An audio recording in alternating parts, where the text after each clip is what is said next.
Avancemos, chicas. Buenas noches. Bien, ya ves. Ya puedo abrir el micro. Buenas noches con todos. Doctor, buenas noches.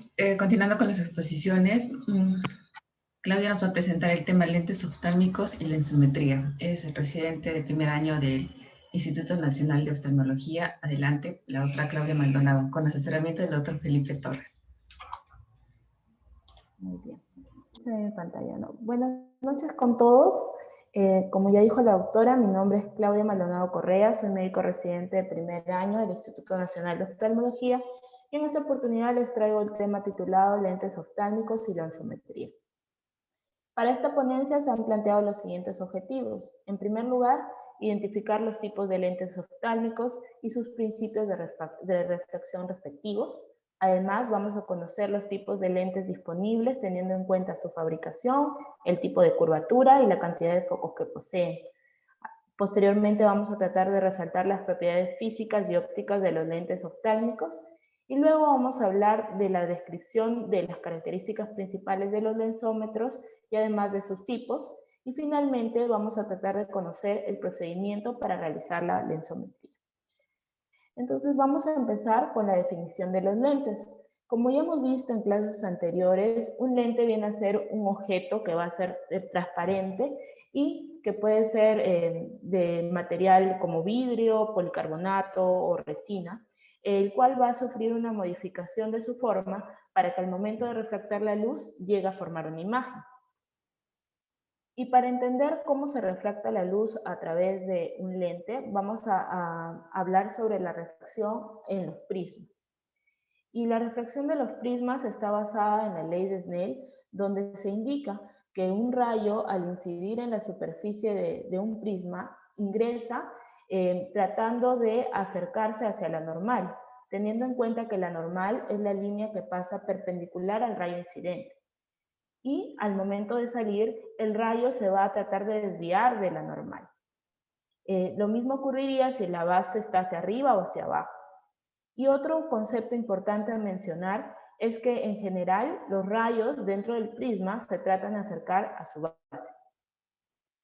Además debemos mencionar de que los rayos van a ingresar al prisma de manera paralela, porque la superficie del prisma va a ser lisa y va a ser regular, lo que va a permitir que los ángulos que se formen sean iguales en cualquiera de los puntos en los que la luz se refracta.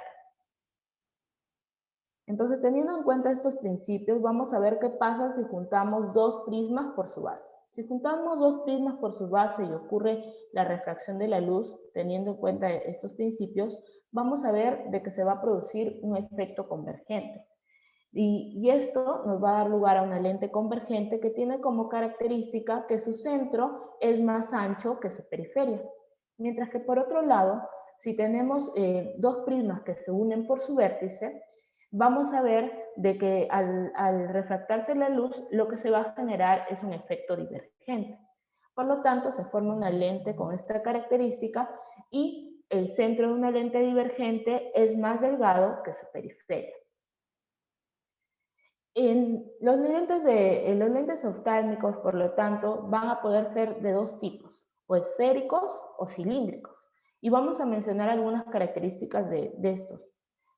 En el caso de los lentes esféricos, se menciona que tienen un único radio, por lo tanto, van a tener el mismo poder en cualquiera de sus meridianos. Ello condiciona a que la luz se refracte de la misma manera en cualquier meridiano. Y para ello vamos a poner unos ejemplos. Si tenemos una lente esférica positiva sobre un octotipo, vamos a ver que el tamaño de este octotipo se va a ver más grande tanto a nivel vertical como a nivel horizontal, generando que la imagen no se distorsione, porque va a ser equitativo. Y en su contraparte, si ponemos una lente esférica negativa sobre un octotipo, vamos a ver que la imagen va a disminuir tanto a nivel vertical como a nivel horizontal sin generar una distorsión de la imagen, al igual que en el caso anterior. Por otro lado, tenemos a los lentes cilíndricos. Y como ya habíamos visto en clases anteriores, un cilindro se forma de la rotación de un rectángulo a través de uno de sus lados, y siendo el lado a través del cual el rectángulo giró el eje del cilindro. Y bajo este mismo concepto se forma una superficie tórica, la cual tiene como característica que está formada por dos meridianos con poder diferente que son perpendiculares entre sí. Y esta sección, este gráfico que vemos aquí, proviene de la sección de una superficie tórica o de un toro de revolución. Y el toro de revolución se forma por la rotación de un círculo con un radio determinado cuyo centro se encuentra ubicado a una distancia precisa del eje a través del cual rota. Y aquí lo podemos ver de manera más amplia. Entonces tenemos un eje de rotación, tenemos un círculo con un radio determinado, en este caso señalado con rosado, y el centro está a una distancia indicada hacia el eje. Entonces el círculo gira y forma este cuerpo espacial que viene a ser una superficie o lente tórica. Entonces, teniendo esto en consideración, vamos a ver de que se van a formar dos radios. Un radio mayor que va a incluir tanto a la distancia entre el centro del óptico hasta el eje como el radio del círculo. Y este va a ser el radio de mayor curvatura. Y va a tener una menor potencia y su fórmula va a estar dada por el índice de refracción menos 1 sobre la suma de ambos radios. Vamos a tener un radio menor de curvatura que solo va a ser el radio del círculo. Y este radio va a ser el de mayor potencia. Esta es su fórmula. Y este radio de mayor potencia va a ser la potencia esférica que va a tener esta superficie tórica. Y para determinar la potencia cilíndrica, vamos a ver de que se va a hacer una resta de ambos meridianos.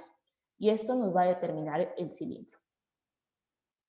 Entonces, en una lente cilíndrica, ¿cómo se refracta la luz? Pues los rayos pasan por la superficie o por la curvatura del cilindro y al refractarse forman un punto. Entonces vamos a ver de que van a llegar los rayos de manera paralela y la suma de los puntos va a generar una línea focal, la cual va a ser paralela al eje del cilindro y va a ser perpendicular a la curvatura. Esto también ya lo habíamos mencionado en clases anteriores. Por lo tanto, van a haber dos grados de refracción diferentes en orientaciones que van a ser perpendiculares entre sí, porque tenemos dos meridianos de potencias distintas. Y a su vez los lentes cilíndricos van a poder ser planos cilíndricos o esferos cilíndricos. Los lentes planos cilíndricos también pueden dividirse en aquellos que son planos convexos o planos cóncavos, como podemos observar en estas imágenes. Y vamos a ver qué ocurre cuando ponemos una lente plano cilíndrica sobre un optotipo. Recordemos que el poder de un cilindro va a ser perpendicular a su eje. En su eje no vamos a tener poder en el caso de las planas. Entonces, si colocamos un cilindro negativo a eje de 180, el poder de nuestro cilindro se va a encontrar en el eje de 90. Y esto es lo que observamos en esta imagen. Vemos cómo el octotipo se reduce, pero sobre todo de manera vertical. Y esto nos genera una distorsión de la imagen. ¿Y qué ocurriría si ponemos un cilindro negativo también, pero en eje de 90? Vamos a ver que la distorsión de la imagen se va a dar sobre todo en el plano horizontal, porque el poder de nuestro cilindro estaría orientado en plano horizontal. Ahora, por el otro lado tenemos a las lentes esferocilíndricas. Las lentes esferocilíndricas tienen un componente esférico y un componente cilíndrico. El componente esférico va a encontrarse en todos los meridianos, pero el componente cilíndrico solo va a estar perpendicular a su eje, como ya hemos establecido. Entonces aquí vamos a presentar un ejemplo. Tenemos una esfera de -2 con un cilindro de +1 por 90 grados. Entonces, el eje de nuestro cilindro va a encontrarse a 90. En este lugar solo vamos a tener una potencia esférica. Y perpendicular a esto, sí vamos a tener el valor de nuestro cilindro, que sería +1, y el total de este meridiano nos daría -1 en el eje de 180. Entonces, siempre debemos especificar el eje de nuestros cilindros. Y podemos concluir diciendo que la potencia del meridiano paralela al eje va a ser solo la potencia de la esfera, y la potencia del meridiano perpendicular al eje va a incluir tanto la potencia del cilindro como la potencia de la esfera. Y la potencia de nuestro cilindro va a ser la diferencia de ambos meridianos. Ahora, debemos mencionar que todos los lentes van a tener una curvatura externa o curvatura base y una curvatura interna. Y eso es lo que vamos a observar aquí. Las lentes esféricas, al sumar su curvatura externa con su curvatura posterior o interna, nos van a dar un único punto focal. Y esto está representado en estas imágenes. Vemos a este primer ejemplo donde tenemos una curvatura externa de +6 y una curvatura interna de -4. Hacemos la suma algebraica y obtenemos un único valor que es de +2 dioptrías. Entonces el poder esférico de este primer ejemplo es de +2 dioptrías. En el segundo ejemplo tenemos una curvatura base o externa de +4 y una curvatura interna o posterior de -6. Al hacer la suma algebraica nos da un poder esférico negativo de -2 dioptrías. Entonces vemos que solo se produce un punto focal. Pero en el caso, y además vemos que las lentes esféricas pueden ser positivas entonces si son convergentes, o si son divergentes pueden ser negativas. Y en el caso de las lentes esferocilíndricas, la suma de sus curvaturas, tanto externa como posterior, nos va a dar lugar a dos puntos focales. Y para entenderlo voy a presentar el siguiente ejemplo. Vamos a tener una curvatura base o externa, que va a ser el poder esférico, que en este ejemplo es de +6. Eso quiere decir que todos sus meridianos tienen un poder de +6. Y una curvatura posterior que va a tener un valor máximo un valor máximo dióptrico de -8 dioptrías y un valor mínimo de -6 dioptrías. Entonces, si nosotros superponemos ambas curvas, vamos a realizar la suma algebraica en los diferentes meridianos. Entonces, por ejemplo, en el meridiano horizontal, si tenemos un poder de +6 en la parte externa y un poder de -6 en la parte interna, nos va a dar un valor de 0. Mientras que en la parte vertical, la suma algebraica, al ser +6 -8, nos va a dar lugar a -2. Entonces, este lente solo va a tener poder en el eje en el meridiano vertical. Por lo tanto, su eje va a ser horizontal. Y va a tener un poder esférico de 0, es decir, va a ser plano. Va a ser un plano cilíndrico. Ahora, debemos mencionar de que estas curvaturas van a poder venir semiterminadas o terminadas. Es decir, el fabricante nos puede dar estas dos formas. En las lentes terminadas, tanto la curvatura base como la curvatura posterior ya vienen determinadas, por lo tanto el poder viene determinado. Mientras que en las lentes semiterminadas, solo la curvatura base viene establecida y nosotros podemos generar la curva posterior o interna, y además podemos dar un poder, un centro dióptico, podemos determinar el grosor de nuestros lentes. Ahora, los lentes se pueden clasificar según su curvatura en lentes esféricas, cuando toda la curvatura es simétrica, como podemos observar aquí, o lentes asféricas cuando los extremos varían a la parte central. Si los extremos se hacen más planos hacia la parte, los extremos se hacen más planos, estamos ante un lente positivo. Y si los extremos se hacen más curvos, estamos ante un lente negativo. Estas lentes esféricas en un primer momento se utilizaron como lentes intraoculares para cirugías de catarata, pero posteriormente se extrapoló este principio para los lentes aéreos porque se vio que tenían más ventajas ópticas y que además eran más cosméticos. La otra clasificación de los lentes va a ser según el número de focos, de tal manera que podemos dividirlos en aquellos monofocales, bifocales, trifocales y los multifocales o progresivos. Cada uno de ellos tiene ciertas características. En el caso de los monofocales tienen un único centro óptico con un único punto focal y, por lo tanto, solo un campo visual. En el caso de los bifocales se duplica cada uno de estos factores y en el caso de los trifocales es 3 para cada uno de ellos. En el caso de los progresivos va a ser mencionado más adelante porque es un poco más particular. Entonces, de todos estos lentes, el más usado, en un 60% se menciona en la literatura, son los monofocales y se van a emplear para tratar ametropías o presbicia. Entonces, en el caso de los bifocales, ya se mencionó que tienen dos centros ópticos, dos puntos focales y van a tener dos campos visuales, uno para lejos y otro para cerca. Y van a existir varios tipos. Por ejemplo, tenemos el bifocal recto, el curvo, el redondo, el ejecutivo, el panorámico y el ocupacional. Vamos a ver de que entre las desventajas de los lentes bifocales tenemos el salto de visión. ¿Qué nos referimos con el salto de visión? Vamos a ver de que todos los lentes tienen un centro óptico. Entonces, voy a presentar estos dos ejemplos. Entonces, para el centro óptico de nuestro lente de lejos, que es el que se encuentra en la parte más externa, va a ser este. Pero el centro óptico para nuestro lente redondo, bifocal, que es para lectura de cerca, se va a encontrar aquí. En el caso del lente ejecutivo, vemos que ambos se van a encontrar más cercanos. Por lo tanto, al paciente bajar la visión, mirar hacia abajo, el salto de visión va a ser menor que al compararlo con el lente redondo. El lente redondo va a tener que bajar más y, por lo tanto, el salto de visión va a ser mayor. Ahora, estéticamente, los lentes bifocales no son buenos, aun cuando se utilicen el principio de lentes invisibles. Y además va a tener ya una distancia establecida a la cual va a poder ver, o de lejos o de cerca, nada más.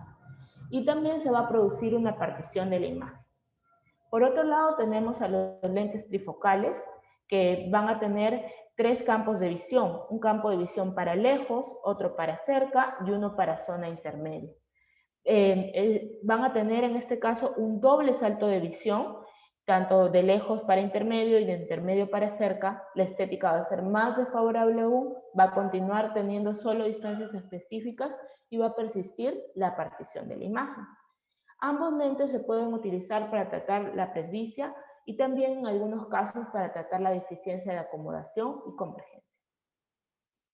Entonces, viendo todos estos problemas, se crearon los lentes multifocales o progresivos, los cuales han sufrido varias generaciones. Y esto se utiliza para tratar presbicias acompañadas o no de una metropía. Entonces, vamos a ver de que van a existir tres campos visuales. Un campo visual para lejos, otro para cerca y un intermedio que va a ser el pasillo. Y a diferencia de los anteriores, lo que va a existir van a ser múltiples focos intermedios que van a permitir que no exista un salto de visión abrupto, sino que vaya habiendo una zona de transición. Ahora, las zonas periféricas se mencionan de que van a encontrarse un poco más distorsionadas que la parte central y esto va a depender mucho del tamaño del lente del cual nos estamos hablando. Si es un lente grande, la parte central va a ser mayor y las zonas periféricas van a ser menores, pero si es que tenemos un lente pequeño, entonces como que vamos a tener menos espacio y va a ser mayor la distorsión en la periferia. Entonces, ¿qué ventajas tiene un lente multifocal? No vamos a tener un salto de visión, la estética va a ser más favorable, vamos a poder ver a varias distancias, no solo a una distancia establecida, no va a tener partición de imagen, es decir, todo lo que tenía anteriormente los bifocales y trifocales desfavorables, aquí van a ser características favorables. Y como características desfavorables vamos a tener la distorsión periférica que ya se mencionó y el proceso de adaptación del paciente. Ahora vamos a pasar a hablar de las propiedades físicas de los lentes oftálmicos. Lo primero que vamos a mencionar es el principio de la homogeneidad. Eso quiere decir que el lente no va a tener irregularidades, no va a haber rayas, no va a tener burbuja de aires, lo cual le va a permitir que ingrese de la misma manera, los rayos ingresen de la misma manera por cualquier parte de la lente. Otra característica es la transmisibilidad. Y esto lo podemos entender comparando si el ojo recibe una luz natural de manera directa o si nos colocamos un lente, cómo va a llegar la luz. Entonces se dice que si la transmisión de la luz es mayor del 90%, vamos a tener una adecuada calidad visual. Pero esto va a depender básicamente del índice de refracción. Y cuando el índice de refracción es mayor de 1.54, va a disminuir la capacidad de la transmisibilidad. Y en estos casos sería adecuado utilizar tratamiento antirreflejo para aumentar la transmisibilidad hasta un 99%, porque disminuiría la cantidad de rayos que se reflejan. Y la otra propiedad física es la inalterabilidad, la cual se refiere a la capacidad de los lentes a resistir a agentes externos sin alterar su función o su función óptica. Resistir a agentes externos como temperatura, golpes, químicos, etc. Entonces, se menciona que, por ejemplo, el policarbonato tiene una buena capacidad de resistir a los golpes, las rayaduras, por ejemplo, pero baja resistencia a los químicos. Pasando ahora a hablar de las propiedades ópticas de los lentes oftálmicos, vamos a hablar del índice de refracción, el cual viene determinado por la velocidad de la luz sobre la velocidad en la cual se transmite la luz a través del material. Entonces, este índice de refracción, vamos a ver que si aumenta el índice de refracción del material, va a disminuir la velocidad de la luz, este componente, y va a aumentar el poder refractivo que tenga el lente en cuestión o el material en cuestión. El índice de refracción viene dado por el fabricante y de ello va a depender el espesor del lente, la capacidad de transmisión de la luz y la dispersión cromática que genere el lente. Se menciona que a mayor índice de refracción, el grosor va a ser menor, por lo tanto va a tener una mayor estética. Y aquí hay una comparación entre el vidrio, el policarbonato y el tríbex, siendo el policarbonato el que se mantiene de manera más homogénea. Se tiende actualmente a tratar de utilizar altos índices refractivos para que los lentes sean más estéticos. Y ahora vamos a poner un ejemplo. Entonces, si tenemos una prescripción, por ejemplo, de menos 10 dioptrías en un material de CR39 que tiene un índice de refracción de 1.49, ¿qué pasaría si aumentamos el índice de refracción? Si ponemos un índice de refracción de 1.70, al aumentar el índice de refracción, vemos que aumenta el poder refractivo. ¿En cuánto aumentaría para este caso? Aumentaría en 2.5 dioptrías. Por lo tanto, este lente tendría ahora una potencia de menos 1250. Por lo tanto, si queremos tener solo 10 dioptrías, tendríamos que hacer un ajuste de las curvas de poder. Entonces, algunas características del alto índice, vamos a ver que entre sus ventajas es que va a ser más plano en la parte interna, va a ser más plano en sus partes periféricas, más delgado en el centro, va a ser más liviano, va a tener una menor densidad específica, lo cual va a ser más estético. Pero ¿qué desventajas podemos tener? Entre sus desventajas puede estar que disminuye la transmisibilidad de la luz, va a tener una menor resistencia a rayas y abrasiones y una menor absorción al tintado. Ahora vamos a pasar a hablar de la segunda propiedad óptica, que es la densidad específica, la cual se refiere a la relación entre la masa de un cuerpo y un volumen determinado. Ello se entiende al introducir, por ejemplo, en este caso el material de lente en un líquido y vemos cuánto aumenta su volumen. Esto también viene preestablecido por el fabricante, de tal modo que el policarbonato tiene una densidad específica de 1.20, mientras que el CR39 de 1.37. La tercera propiedad es la del valor Abbe, que su nombre viene dado por el científico Ernest Abbe, y este principio se basa en la dispersión cromática, la cual va a ser una medida para refractar la luz y descomponer según su velocidad de espectro visible. Entonces sabemos que cada color tiene una longitud de onda diferente, lo cual les va a permitir refractar en diferentes puntos. Se menciona que cuando un lente tiene un valor Abbe mayor de 40, la distancia entre la convergencia de estos puntos va a ser menor. lo cual le va a otorgar una mayor calidad óptica, versus a cuando es un menor valor AVE, donde vamos a ver que la distancia entre los puntos de refracción va a ser mayor, otorgándole una menor calidad óptica.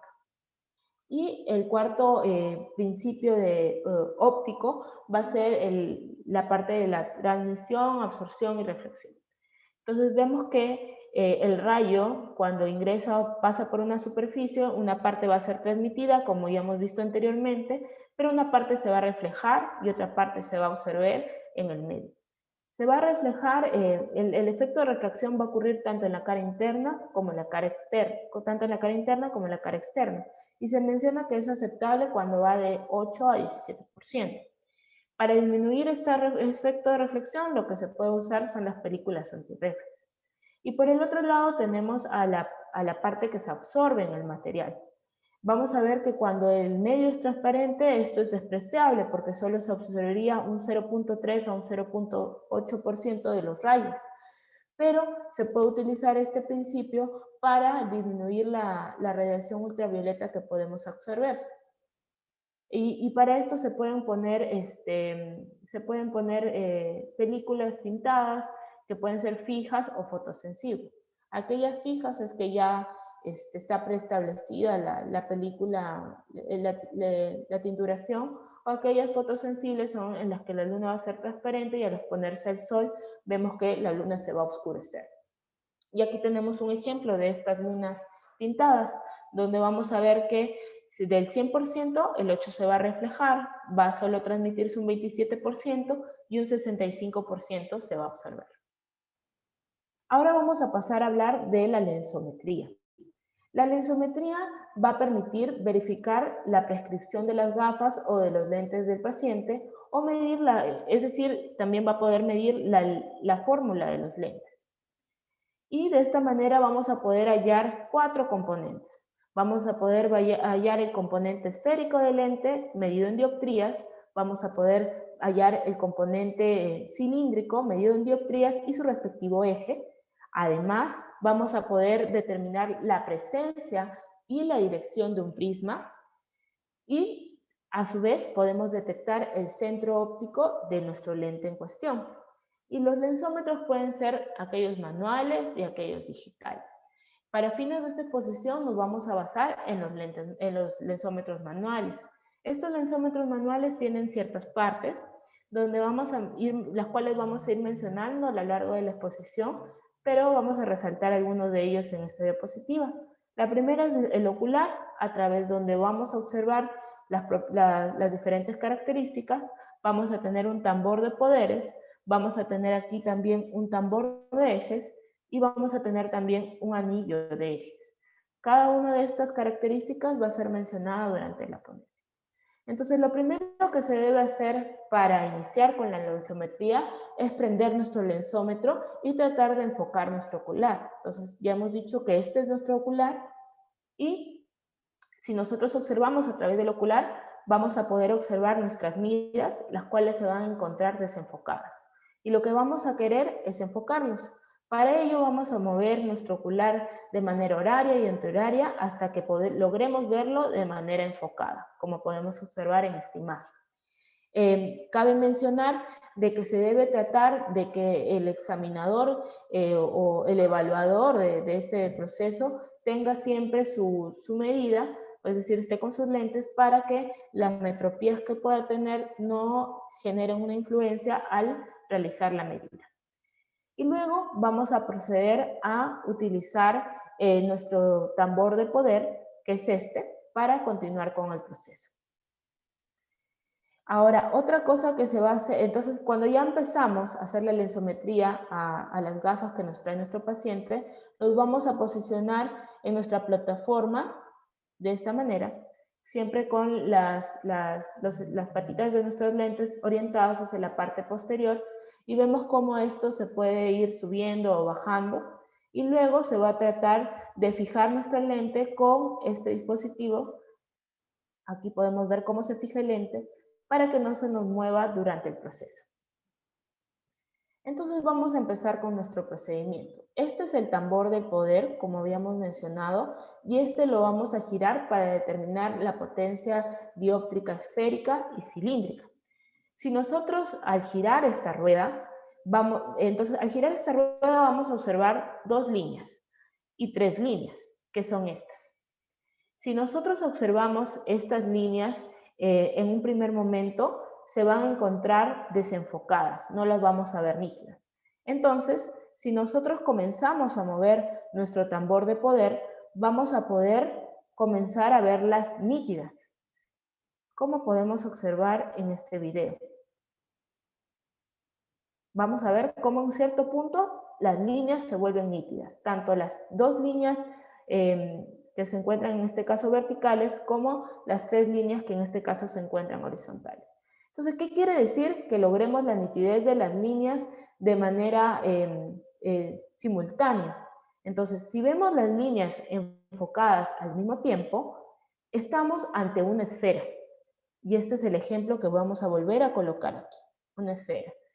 Entonces, para ver cuánto es el valor dióptrico que tiene esta esfera, con qué valor dióptrico logramos obtener la nitidez, vamos a remitirnos a nuestro tambor de poder, y para este ejemplo tenemos que el valor es de -2. Lo negrito va a ser positivo y lo rojo va a ser negativo. Lo que está hacia abajo negativo, lo que está arriba positivo. Entonces, con fines de este ejemplo, tenemos una esfera de -2. Pero si no logramos enfocar las líneas al mismo tiempo, vamos a entender de que existe un componente cilíndrico. ¿Y cómo lo veríamos? Pues lo veríamos de esta manera. Lograríamos solo enfocar el componente esférico, en este caso, y las tres líneas no se verían nítidas. Entonces, las dos líneas que se detectan siempre van a ser el componente esférico en un primer lugar, cuando existe un componente cilíndrico. ¿Y cómo vamos a detectar nuestro cilindro? Entonces nosotros podemos querer detectar un cilindro negativo o detectar un cilindro positivo. Lo que hacemos en la práctica clínica, como trabajamos con cilindros negativos, vamos a querer realizar esta primera opción. Entonces, para detectar un cilindro negativo, vamos a tratar de primero detectar como esfera aquella que tenga el valor más positivo o, dicho de otra manera, el menos negativo. Por lo tanto, vamos a girar nuestro tambor de potencia todo lo positivo que podamos. Y de esta manera vamos a lograr enfocar las dos líneas que representan la esfera. Y vamos a anotar este primer valor como el poder esférico. Entonces, ¿qué ocurriría si no logramos enfocar estas dos líneas primero? Lo que vamos a hacer es tratar de ya introducir el tambor de ejes del cilindro, que es este que observamos aquí. Entonces, al mover este tambor de manera paralela, al mover nuestro tambor de potencia, vamos a poder establecer nuestro valor esférico. Entonces, aquí tenemos una parte del video donde podemos ver cómo mueven tanto el tambor de ejes como el tambor de potencias de manera simultánea. Y de esta manera, lo primero que vamos a tratar de hacer es detectar nuestro valor esférico. Luego, como ya detectamos nuestro valor esférico, podemos ir en busca de nuestro valor más negativo para establecer nuestro cilindro. Entonces, finalmente se logran enfocar de manera nítida las tres líneas, y este va a ser el valor no de nuestro cilindro, sino de nuestro segundo meridiano. Claudia, ¿te puedo interrumpir un segundito? Sí, claro, doctor. Solamente puntualizar algo, ¿ya? O sea, recuerden que cuando uno ve el densómetro y uno tiene un componente ferrocilíndrico, lo primerito que tenemos que ver es que alineemos las dos líneas paralelas, ¿no? A veces no se ve nítido porque están anguladas, por eso que se mueve nuestro marcador de ejes, para alinear las dos líneas paralelas. Y una vez que hemos alineado las dos líneas paralelas, nos vamos al valor más positivo, ¿cierto? Ese es lo que tenemos que acordarnos. O sea, movemos el cilindro de ejes para alinear las líneas paralelas y después recién vamos al valor más positivo. Dicho de otra manera también, es que puede pasarnos que nuestro valor positivo, de repente lo encontramos con las tres líneas, y no es las dos líneas que estamos buscando. Entonces lo que tenemos que hacer es voltear todo hacia el otro eje o al contraeje para buscar que las dos líneas paralelas sean las del valor más positivo, de tal forma que eso va a ser nuestra esfera siempre. ¿Ok? Sí, entendido. Bien. Entonces, de esa manera, como explicaba el doctor, se trata de detectar como primer valor el valor esférico. Ahora, luego vamos a pasar ya a detectar nuestro valor cilíndrico. Como había mencionado, ya podemos ir a buscar el valor más negativo, que va a ser nuestro valor de nuestro segundo meridiano. Y para para obtener el valor del cilindro, se va a restar el valor esférico del segundo valor obtenido, y eso nos va a dar nuestro poder cilíndrico. Entonces, lo siguiente a hacer es observar en nuestro tambor de ejes cuál es el eje al que obtuvimos la nitidez de nuestras líneas. Y aquí se observa. Y anotamos nuestro eje. Lo contrario ocurriría si queremos un cilindro positivo, ¿no? Entonces, en caso del cilindro positivo, se tiene que ubicar como esfera al valor más negativo. Entonces, giraríamos todo nuestro tambor primero hacia negativo, anotaríamos nuestro valor esférico y luego recién buscaríamos nuestro valor de nuestro cilindro.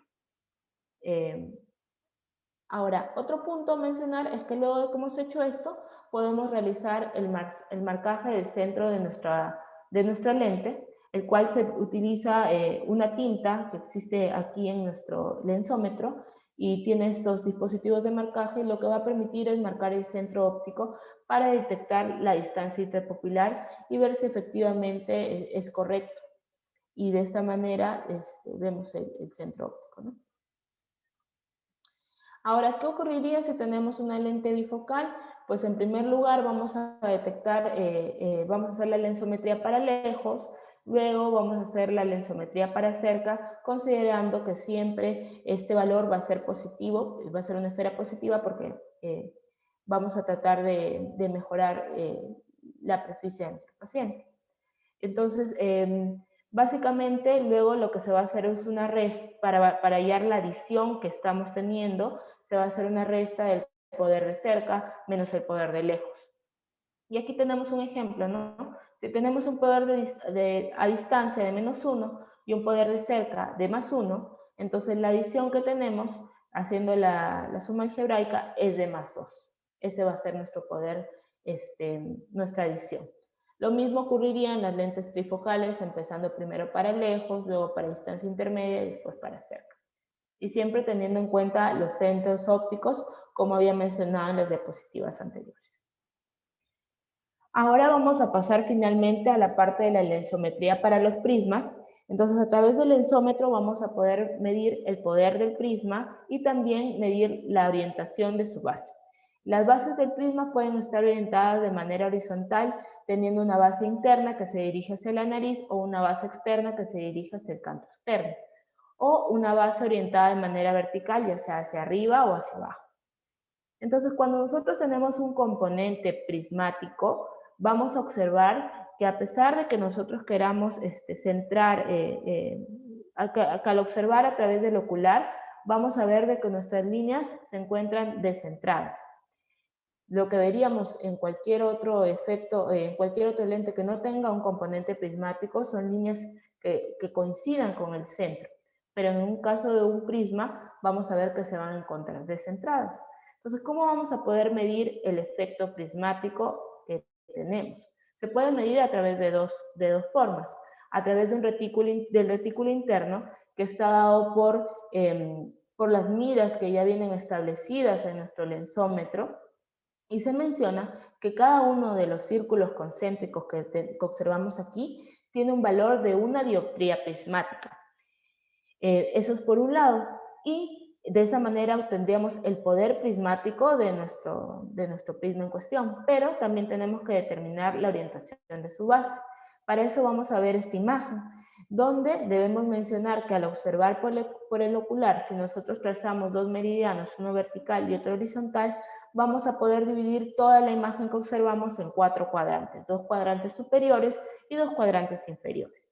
Y además, como parte de nuestro lensómetro, existe un un transportador que va a ir de 0 a 180 grados, siguiendo la distribución del sistema internacional TAVO, el cual es un sistema que se creó en Alemania y que indica que el 0 siempre va a estar a la derecha y que el 180 siempre va a estar a la izquierda. Pero como observamos entonces, este transportador solo va a cubrir a nuestros dos cuadrantes superiores. Si nuestras líneas están descentradas en los cuadrantes inferiores, vamos a tener que hacer una proyección que pase hacia nuestro transportador, pero para obtener el valor final se le tendría que entonces sumar 180 grados. Entonces ahora vamos a ver un ejemplo para entender esto que acabo de mencionar.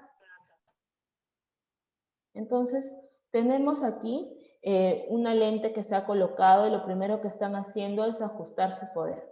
Entonces, en este caso, vemos de que es una esfera, porque se han logrado obtener con nitidez ambos meridianos a la vez. Y aquí en el video se trata de colocar un círculo abajo para ver a cuántas dioptrías se logró la nitidez, que en este caso es un valor de -1. Entonces tiene un poder, una potencia focal posterior de +1 dioptría, como podemos observar ahí. Ahora vamos a pasar a mover el anillo de ejes, que este es el anillo que mencionaba el doctor. Este anillo de ejes va a permitir que nosotros, si es solo una esfera, centremos a nuestra esfera.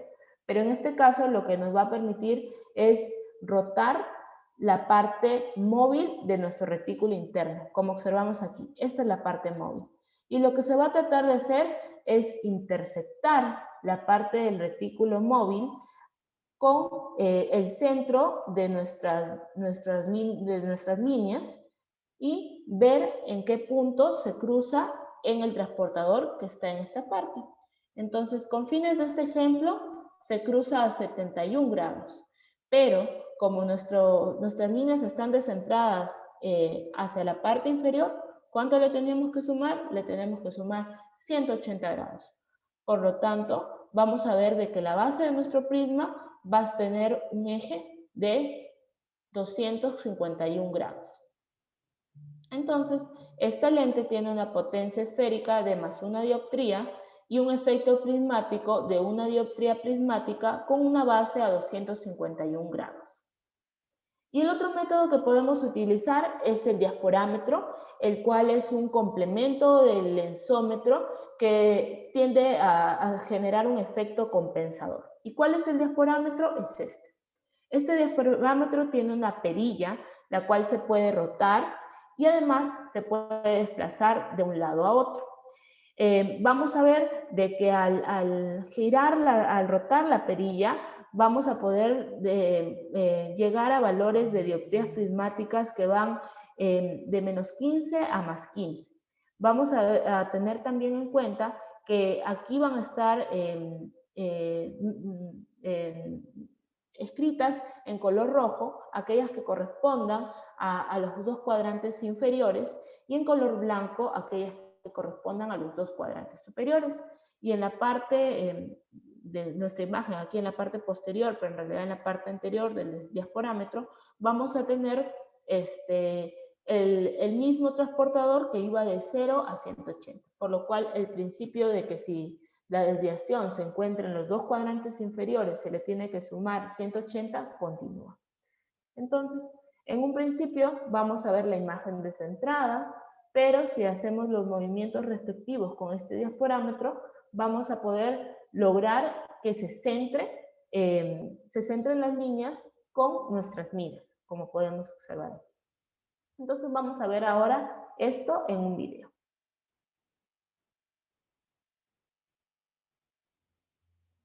Vemos pues que se ajusta la potencia para ver nítidas nuestras líneas y ahora vamos a comenzar a utilizar el diasporámetro y vemos cómo al moverlo van a permitir de que las líneas se centren. Y ahora vamos a pasar a realizar la lectura. La lectura en este caso nos va a indicar de que se encuentra a una dioptría, si podemos verlo en la imagen, en la línea de aquí marcaría el poder prismático, que sería 1, y vamos a leer en el transportador de la parte posterior en cuánto llega.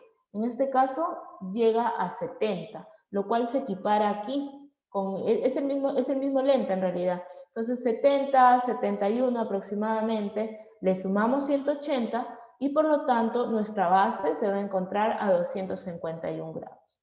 Tenemos el mismo ejemplo, ¿no? La potencia de esta lente fue de más una dioptría, siendo una esfera, y su efecto prismático es de una dioptría prismática con base en 251 grados. Y las conclusiones de esta charla son que, en primer lugar, tenemos que los lentes oftálmicos pueden ser esféricos o cilíndricos, y estos últimos, a su vez, pueden ser o planos o esferocilíndricos. Y otra conclusión que podemos mencionar es que los lentes esféricos tienen el mismo poder en todos sus meridianos, mientras que los cilíndricos difieren en sus meridianos principales, teniendo un poder mayor versus uno menor. Además, podemos mencionar que los lentes oftálmicos se encuentran disponibles en forma terminada o semiterminada y según su curvatura pueden ser esféricos o asféricos, siendo estos últimos los más usados en oftalmología. Además, debemos mencionar que los lentes pueden tener varios focos para manejar las ametropías y la presbicia, teniendo disponible a los lentes monofocales, bifocales, trifocales y multifocales o progresivos. Otra conclusión sería que los lentes oftálmicos deben tener como propiedades físicas la homogeneidad, la transmisibilidad, la inalterabilidad, y como propiedades ópticas que influyen en el lente encontramos al índice de refracción, la densidad específica, la transmisión, la absorción, la reflexión y también la dispersión cromática o valorable.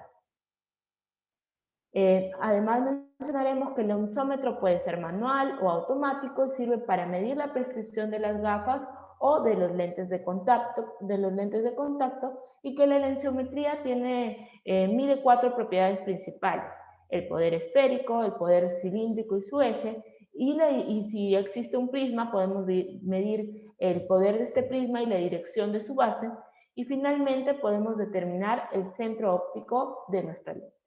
Muchas gracias por su atención.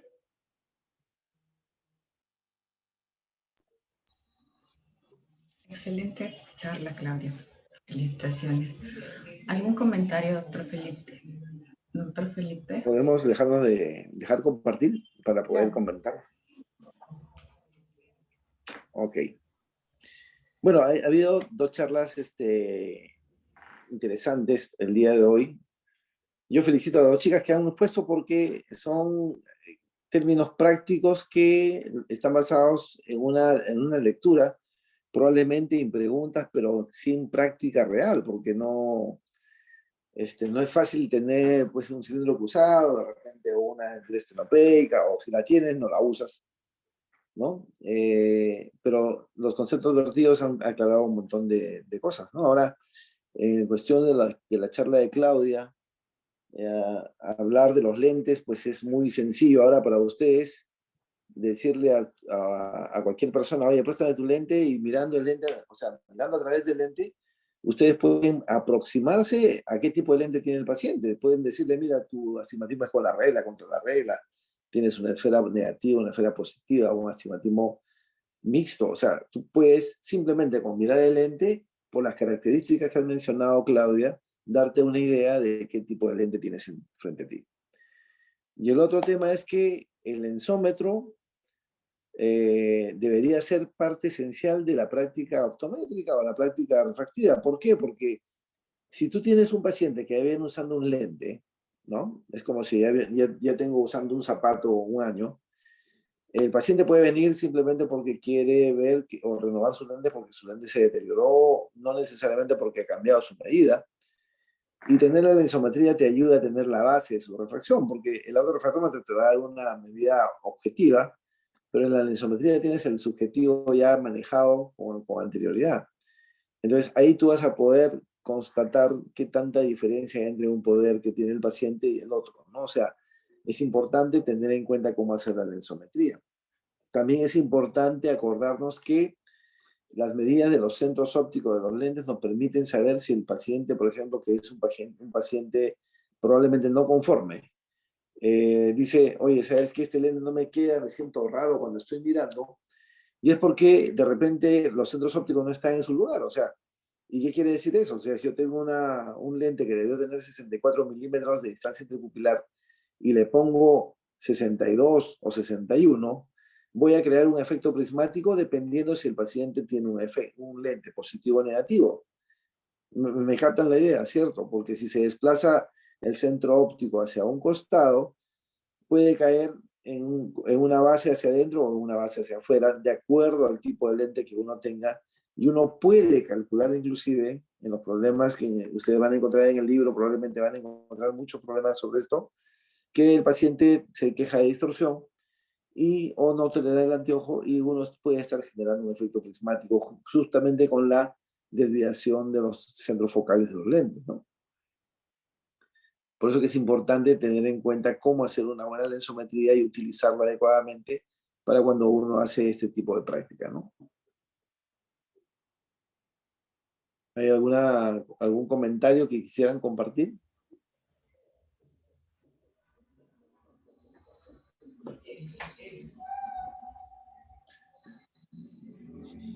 No hay preguntas en el chat tampoco. Significa que o todo ha estado muy claro o nos ha aburrido, pero notablemente. Bueno, ya se está Claro. acabando el curso. Espero que lo hayan aprovechado ahora en los problemas que vienen acá. La próxima semana tenemos dos invitados importantes que van a hablar de su experiencia. Tenemos al doctor Fernando Mendiola, que va a hablar sobre refracción en niños, que eso es una práctica muy esperada porque muchas veces no sabemos qué hacer con un niño. Si tiene esotropia, no tiene esotropia, si le doy la medida completa, si le doy no, cómo hago con la hipermetropía, cómo hago con el cilindro. O sea, ahí preparen sus preguntas porque el doctor va a tener una forma. O sea, cada uno maneja su forma de hacer la refracción y él tiene una forma espectacular de hacerlo y probablemente sea importante compartirla y comentarla. Después vamos a tener lo que hacemos en baja visión con la doctora Rosalia Espinosa, es una experta en baja visión, y ustedes van a poder ahí notar que los conceptos vertidos en los telescopios, en las lupas, cómo estas se aplican y cómo se hacen mención a la agudeza visual en función de la magnificación. Por ejemplo, van a poder aplicarla y van a entender todo, porque cuando uno escucha lo de baja visión y comienzan a hablar de sus instrumentos ópticos, dices, ¿y esto qué cosa es? ¿Y cómo se entiende? ¿Cómo se come? ¿No? O sea, ahora eso para ustedes va a ser sencillo y algo que van a poder extrapolar a su práctica diaria sin ningún problema. No sé si hay algún comentario adicional, Pedrito o Jorge. No, Felipe, me imagino lo contento, lo satisfecho que debes sentir tú que las doctoras prácticamente han devorado tus libros y en base a esto, pues han logrado hacer un curso bastante ameno y que va a ayudar a que tu libro, bueno, y todo esto se difunda más, lo comprendamos más y lo usemos sobre todo, ¿no? Porque el beneficio es finalmente para nuestros pacientes. Exacto. Sí, Felipe, no, o sea, y también, Felipe, no un comentario de agradecerte más bien por por el apoyo que estás dando para al instituto y las doctoras, bueno, que todas han demostrado que se han capacitado bien, han preparado bien sus charlas, ¿no? Y han tenido como referencia tu libro, ¿no? Obviamente que es un libro que va a quedar como base para todos nosotros, ¿no? Para el instituto sobre todo, ¿no? Muchas gracias Bueno, por gracias, todo, claro. gracias por el apoyo también y siempre para colaborar, ¿no? En todo lo que se puede hacer. Ahí estaremos, más bien. Yo sí está preguntando algo, creo. Sí, doctor. Ahí dice, ¿podrían comentar el uso de filtros en pacientes con degeneración ocular relacionada a la edad? Ok. A ver, como han visto, las características de los lentes permiten ayudar. Esto se va a hacer el día de la charla de la doctora Rosario Espinosa. No le vamos a quitar el protagonismo. Pero lo que sí quiero dejar más o menos claro es que, por ejemplo, cuando uno dice, ok, quiero un cristal, quiero una resina, o quiero un policarbonato, o estoy hablando, por ejemplo, de los diferentes productos que existen en el mercado. Estos solamente por las características de cada uno de ellos, van a encontrar que tanto el índice refractivo, el número de AVE, el peso, la transmisibilidad, la reflexión y la protección ultravioleta va a cambiar. Entonces, cuando ustedes tengan su óptica, no se dediquen solamente a vender un lente, porque una lente es como un fármaco. Una lente es como cuando uno prescribe un paracetamol, uno tiene que saber los beneficios y los efectos colaterales que pueda traer al paciente, ¿no? La pregunta de la doctora es importante porque en un paciente que tiene degeneración macular donde la visión central está tirada a menos, probablemente los filtros, tanto un filtro, por ejemplo, si yo le pongo a un paciente un filtro coloreado y le pongo un lente sensible a la luz, le quito iluminación y ese paciente en vez de mejorar va a empeorar, ¿no? O sea, eso es más o menos lo que tenemos que tener en cuenta. En un paciente con glaucoma, por ejemplo, también la sensibilidad de contraste está disminuida, voy a complicarle la vida más. En vez de favorecerlo, lo voy a complicar.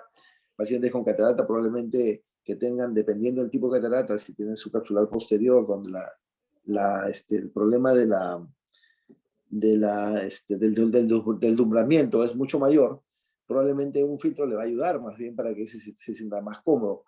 Y eso es importante, ¿no? O sea, para la prevención, los filtros de color azul o del color azul en la prevención de la degeneración macular, pues esto se viene estudiando hace mucho tiempo y que hace que uno pueda tomarlos como referencia. Entonces, esos filtros los vamos a dejar para que la doctora Rosario Espinosa nos hable y no quitarle el protagonismo que se debe, ¿no? Pero, por ejemplo, a usted le van a decir, doctor, ¿qué me pongo? ¿Un policarbonato, una resina o un cristal? O sea, si quiero un lente más delgadito, ¿cómo lo voy a hacer? ¿En policarbonato o en resina? Si yo quiero darle una mayor protección ultravioleta, ¿cuánto es lo máximo que me da el policarbonato? O sea, todas esas cosas, por ejemplo, ustedes tienen que saber, ¿no? Un lente, para que tengan una idea, se considera que tiene una buena protección por encima de los 400 nanómetros de protección ultravioleta. O sea, y aquellos que no tengan eso, probablemente ustedes van a tener que usar filtros para ayudarles, ¿no? A que esto se incremente a por lo menos llegar a 400 para conservar las propiedades del lente. O sea, todas esas cosas tienen que entender y saber, ¿no? O sea, esas cosas van a ir, conforme van avanzando su residentado y van haciendo más práctica clínica, van a ir enterándose de las cosas que pueden servirles para poder sugerir a un paciente, ¿no? Qué tipo de lente, qué filtro le van a hacer. O sea, no se queden solamente, a miren en la vista, sino piensen quién es su paciente, ¿no? ¿Para qué está dirigido su lente? ¿Es solamente para mejorar su visión? Este paciente tiene glaucoma, tiene degeneración macular, tiene catarata, porque algunas cataratas todavía los pacientes no desean operarse, entonces tienen que darle una alternativa que pueda darles una visión por lo menos útil hasta que se decidan operar. O sea, todas esas cosas tienen que englobarlas para poder tener una idea clara sobre qué lente prescribir, ¿no? Gracias, doctor. No hay ninguna otra pregunta. Ok, les agradezco a las dos chicas por su charla tan bonita y bueno, pues nos estamos viendo la próxima semana. Gracias, Pedro. Doctor, por la asesoría. Gracias, doctor, por explicarnos tan bien temas tan complicados para nosotros. No, pero lo han hecho perfecta. Las chicas se han portado, pero aún no. Pedro, tienes una generación muy buena, así que hay que aprovecharlos. Así es. Sí, gracias por eso también. ¿Hay algo para compartir, Kelly? Sí, la charla del lunes. Tenemos, continuando con el curso de óptica, el consejo sobre anteojos. Los esperamos el lunes a las 8 de la noche. Y mañana también a las 6 de la tarde el curso de córnea. Bueno, las charlas de córnea, ¿no? Creo que es conjuntivitis. Ok, gracias. Listo. En esos días. Nos vemos, chicos. Chao. Chao. Gracias, buenas noches. Hasta luego, doctor. Hasta Buenas luego. noches.